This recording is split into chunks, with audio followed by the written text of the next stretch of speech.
Hello guys, welcome back to my YouTube channel. मैं अर्पण अहिरवाल फिर दोबारा आपके सामने एक नए व्लॉग में। गाइज थैंक यू, आप मेरे व्लॉग को सपोर्ट कर रहे हो। और गाइज इस वीडियो में आप बहुत अच्छे से लाइक कीजिए, मुझे सपोर्ट कीजिए, क्योंकि इस व्लॉग में मैं आपको बताने वाला हूँ कि मैंने अपनी ट्यूशन फ़ी कैसे भरी है। मैं अपने पर्सनल एक्सपीरियंस बताऊँगा।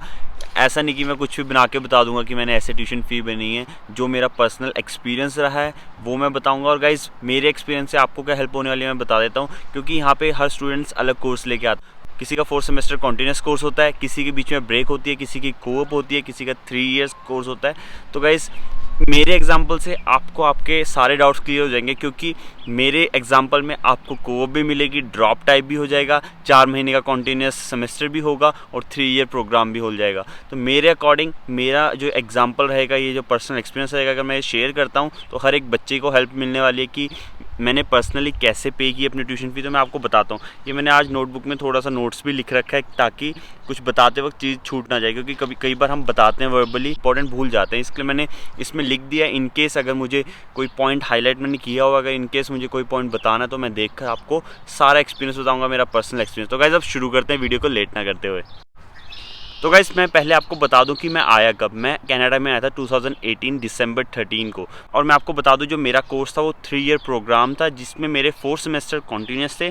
उसके बाद 8 मंथ की मेरी कोअप थी, फिर 2 सेमेस्टर थे, एंड देन उसके बाद एक और मेरी कोअप थी। तो गाइस अब मैं आपको बताऊँगा कि मैंने क्या स्ट्रेटेजी लगाई, मेरी क्या मैनेजमेंट थी फाइनेंशियल को लेके, जिसकी वजह से मैं फ़ीस भर पाया। और जो फ़ीस मैंने पीछे से मंगवाई है या कहाँ से कौन से सोर्स से मैंने फ़ीस पे की है, वो आपको मैं इसी वीडियो में शेयर करूँगा। तो मैं 2018 में आया था। जिस टाइम मैं आया था गाइज़, उस टाइम ये SDS नॉन SDS वाला आ गया था। इसका मतलब हमें इंडिया से ही या फिर कोई भी इंटरनेशनल कंट्री से हमें 2 सेमेस्टर की फ़ीस पे करके ही आनी है कनाडा में। तो मैंने 2 सेमेस्टर की फ़ीस पे की थी। और आपको पता है कि हर एक इंटरनेशनल स्टूडेंट्स हम GIC भी भर कर आते हैं। मैंने GIC भी भर दी थी इंडिया में। जब हम यहाँ कनाडा पहुँच जाते हैं तो हमें हर मंथली इंस्टॉलमेंट्स आने लग जाती है। मंथली किस हिसाब से आता है वो आपको पता ही है, 670 पर मंथ आता है। जैसे ही हम लैंड करते हैं हमें फर्स्ट मंथ $2000 आते हैं। तो 2000 स्टार्टिंग में आते हैं, फिर 670 के अकॉर्डिंग हमें पेमेंट आने लग जाती है एवरी मंथ। तो गाइस अब मैं आपको बताता हूँ कि तब मैं 2018 में आया तो मैंने 2 फीस पहले ही भर रखी थी। मतलब मेरे पेरेंट्स ने उन्होंने फ़ीस भर दी थी, जो लगभग $16000 के आसपास थी। वो मेरी फ़ीस हो गई थी गाइस। दिसंबर में आया, जनवरी टू अप्रैल मुझे जॉब ही नहीं मिली। मतलब जनवरी, फरवरी, मार्च, अप्रैल 4 महीने मुझे जॉब ढूंढने में लगी। 13 अप्रैल को मुझे फर्स्ट जॉब मिली। और जो फर्स्ट जॉब थी वो भी ऐसी नहीं थी कि जिसमें परमानेंट आवर्स थे। उसमें कोई परमानेंट आवर नहीं थे, वो ऑन कॉल जॉब थी। ऑन कॉल मतलब अगर काम आता है तब वो कॉल करते थे, वरना नहीं करते। तो गाइस मुझे भी ऐसी कोई दिक्कत नहीं थी, क्योंकि मुझे सिर्फ अपना पर्सनल खर्चा ही निकालना था, मुझे कोई फ़ीस नहीं जोड़नी। मैंने ये प्लान किया हुआ था कि मैं अपना खर्चा निकाल लूँ, रेंट, ग्रॉसरी और फ़ोन का बिल निकाल लूँ, बाकी जो GIC आ रही है उसको मैं सेव कर लेता हूँ। तो गाइस ये मेरा प्लान ठीक रहा।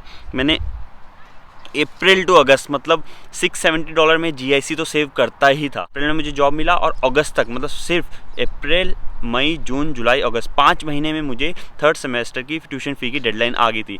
तो गाइस मेरे 670 तो बच ही जाते थे GIC के, और $30-40 ऊपर बच जाते। तो हम अप्रॉक्स लेके चलते हैं, मैं $700 महीने के बचा लिया करता था। ऐसे मैंने 5 महीने बचाए। 5 महीने इंटू 700 करते हो आप तो $3500 लगभग बच जाते हैं। तो $3500 ये बच गए थे, प्लस 1500 मैंने क्रेडिट ले लिया था। तो 3500 प्लस 1500 हो गए हैं ये $5000। ऐसे नहीं कि आप भी क्रेडिट ले लो। क्रेडिट तभी लेना चाहिए जब आपको पता है कि आपकी परमानेंट जॉब है। जैसे ही आप ट्यूशन फ़ी पे करते हो, बाद में आप वो क्रेडिट बाद में उतार दोगे। इसके लिए मैंने क्रेडिट ले लिया था $1500 का। तो गाइस ठीक है, 3500 मैंने कमा लिए थे। 700 में हर महीने बचाता था। ऐसे मैंने 5 महीने कमाए, अप्रैल टू अगस्त तक, क्योंकि अगस्त में आ गई थी डेडलाइन। 3500 मैंने यहाँ से कमा लिए थे। $1500 मैंने क्रेडिट ले लिया था। 5000 हो गए थे, और जो 4000 बचे वो मुझे पेरेंट्स से मंगाने पड़े थे। तो गाइज़ इसमें मैं ऑनेस्ट बता रहा हूँ, मैंने भी पेरेंट्स से मंगाए हैं। 4000 मैंने पेरेंट्स से मंगाए 3rd सेमेस्टर की फ़ीस भरने के लिए। अब उसके बाद मैं आपको बताता हूँ, अगस्त अगली फ़ीस की जो डेडलाइन थी, जो 4th सेमेस्टर की डेडलाइन थी, वो थी दिसंबर में। तो अगस्त टू दिसंबर मेरे पास 4 महीने थे। मैंने 4 महीने वैसे ही कमाया। मेरी GIC चल रही थी, जो 1 साल की लिमिट होती है GIC की, मेरी GIC चल रही थी। अगस्त टू दिसंबर मैंने 700 फिर सेव किए, जो कि $2800 हो जाते हैं। $2800 में से गाइस 1500 तो मैंने क्रेडिट भर दिया, या बचे $1300। $1300 मैंने सेव कर लिए गाइस। अब आप पूछोगे कि आपने 4 सेमेस्टर की फ़ीस कैसे भरी? मैंने 4 सेमेस्टर की फ़ीस खुद नहीं भरी। तो गाइस 1300 मैंने खुद डाल दिए, बाकी बचा 7700 वो मैंने पेरेंट्स से मंगा लिया। हाँ यार, मैंने भी पेरेंट्स से मंगाया। अब आप सोच रहे हो कि यार इसने तो कुछ मेहनत की नहीं। गाइस अगर आप 20 घंटे काम करते हो तो आपसे मतलब फ़ीस फुल नहीं भरी जा सकती, आप अपने पूरे एफर्ट्स लगा सकते हो। क्योंकि मैं अपनी पढ़ाई भी करना चाहता था, मतलब ऐसा नहीं कि मैं अपना सारा टाइम डाइवर्ट कर दूं सिर्फ वर्क में और पढ़ाई में फेल हो जाऊं या मेरे मार्क्स अच्छे ना आए। कि लास्टली हमें अपनी फील्ड की जॉब ढूंढनी है। ये जो पार्ट टाइम जॉब कर रहे हैं ये तो सिर्फ हमारी जो सर्वाइवल है, रेंट है, खाना है, बिल्स हैं, उसके लिए ही कर रहे हैं। हम जॉब के बेस पर हमें आगे सर्वाइव नहीं करना। तो गाइस इसके लिए मैं फर्स्ट प्रायोरिटी पढ़ाई को ही रख रहा था, बट मैं साइड बाय साइड मैनेज भी कर रहा था फाइनेंस को कि मैं फीस में थोड़ी बहुत हेल्प कर पाऊँ। तो गाइस मैंने उस टाइम थोड़ा फर्स्ट प्रायोरिटी पढ़ाई को दी, मैंने काम नहीं किया, इसलिए मैंने $1300 ही कमा पाया 4 सेमेस्टर के लिए। हाँ तो गाइस मैंने 4 सेमेस्टर की फ़ीस भर दी दिसंबर में।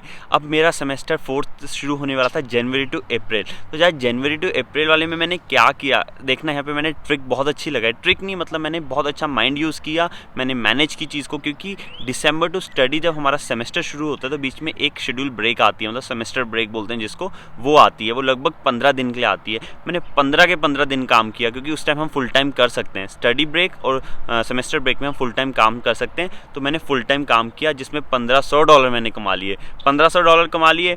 और उसके बाद मैंने क्या किया, जो जनवरी पहला महीना था, जनवरी पहला महीने में मैंने 15 दिन शिफ्ट की, मतलब 15 दिन, $1500 ये डॉलर आ गए और 15 वो कमा लिए। मतलब मेरे पास 3000 सेविंग्स हो गई थी। अब मैंने इन सेविंग का क्या किया गाइज, मैंने सेविंग इसलिए की क्योंकि मैंने जनवरी में काम करके मैंने काम छोड़ दिया। मैंने कोई भी काम नहीं किया क्योंकि मुझे पता था कि ये मेरा 4th सेमेस्टर लास्ट सेमेस्टर है कॉन्टीन्यूस में। मतलब जितनी मुझे डिफिकल्टी आ रही थी वो हो चुकी है। इसके बाद मेरा आ रहा है कोऑप, उसमें मेरे को जितने पैसे कमाने होंगे मैं कमा लूँगा। इसलिए मैंने जनवरी में काम करके पैसे जोड़कर मैंने छोड़ दिया, ताकि मेरा जो फरवरी, मार्च, अप्रैल का खर्चा है वो मैं उठा सकूँ। इसलिए मैंने पहले ही $3000 जोड़ लिए। और मेरे जो मंथली एक्सपेंस था $500 ही था गाइज। उस टाइम सिर्फ 500 था, आज तो पता नहीं कितना है। उस टाइम सिर्फ $500 था। 500 कैसे, 270 मेरा रेंट था, ठीक है गाइज। 130 लगभग मेरी ग्रॉसरी आती थी और $45 का मेरा प्लान था। ये भी 450 ही कुछ होते हैं, बट आप $50 फिर भी मतलब एडिशनल खर्चा लगा लो। कोई पिज़्ज़ा, ये कुछ हम बाहर से फास्ट फूड खा लेते हैं तो इसका $50 एडिशनल खर्चा लगा लो। मतलब 500 ही सिर्फ मंथली एक्सपेंस था। तो उसमें से गाइज अगर आप 4 महीने का मंथली एक्सपेंस लगाते हो 500 के हिसाब से तो $2000 ही बनता है। और मैंने सेव कर लिए थे $3000, मतलब $1000 मैं एक्स्ट्रा लेके चल रहा था इन केस कोई इमरजेंसी पड़ जाती है। इसलिए मैंने काम छोड़ दिया। जनवरी के बाद 3 महीने मैंने अच्छे से पढ़ाई की, क्योंकि मुझे पता था कि जो मेरी कोऑप की प्लेसमेंट होने वाली है वो मेरी CGPA के अकॉर्डिंग होगी, उसके बेसिस पे होगी। इसलिए मुझे CGPA अच्छी लानी ही है। इसलिए मैंने गाइज 3 महीने अच्छे से पढ़ाई की, मन लगा के, अच्छी GPA आई और मेरी कोऑप की प्लेसमेंट होगी। अब गाइज अब आता है टाइम कमाने का। मतलब हमें ये चीज़ पता होना चाहिए कि हमें कब कमाना है, कितना कमाना है, किस हिसाब से कमाना है। ऐसा नहीं कि जब आपको कमाने नहीं, आप कमाने में लग जाओ और पढ़ाई में फेल हो जाओ, और जब कमाना चाहिए, मेहनत करनी चाहिए, तब आप घूम रहे हो, अच्छी तरह काम ही नहीं कर रहे। तो आपको ये चीज़ मैनेज बहुत करनी है यहाँ पे। तो गाइज़ अब मेरी शुरू होती है जनवरी, फरवरी, मार्च, अप्रैल में मेरा 4th सेमेस्टर ख़त्म। मई टू दिसंबर 8 मंथ्स का मेरा आ जाता है कोऑप। तभी मैं आपको बोल रहा हूँ कि मेरा जो एक्सपीरियंस है आपको बहुत हेल्प करेगा, क्योंकि कई स्टूडेंट्स जो आएंगे जिनके 4th सेमेस्टर कॉन्टीन्यूस है, तो मैंने आपको बता दिया है गाइज, पार्ट टाइम में फ़ीस नहीं निकलती है, सारी 20 आवर्स करने से नहीं निकलती है। इसलिए मैंने आपको, जिसका 4th सेमेस्टर कॉन्टीन्यूस है उसको बहुत अच्छा एग्जाम्पल मिल गया। जिसकी ब्रेक है उसको अब मिल जाएगा, और जिसकी कोऑप है उसको तो पता चल ही जाएगा कि कोऑप में कितने पैसे बनते हैं। मैंने इतना काम किया, दिल लगा के काम किया, मैंने 60-60 घंटे हफ्ते में काम किया। इस कोऑप में मैंने $28,000 कमा लिए सिर्फ 8 महीने में। तो दिसंबर मेरी हो गई कोऑप ख़त्म और मैं गया इंडिया। $28,000 कमा लिए।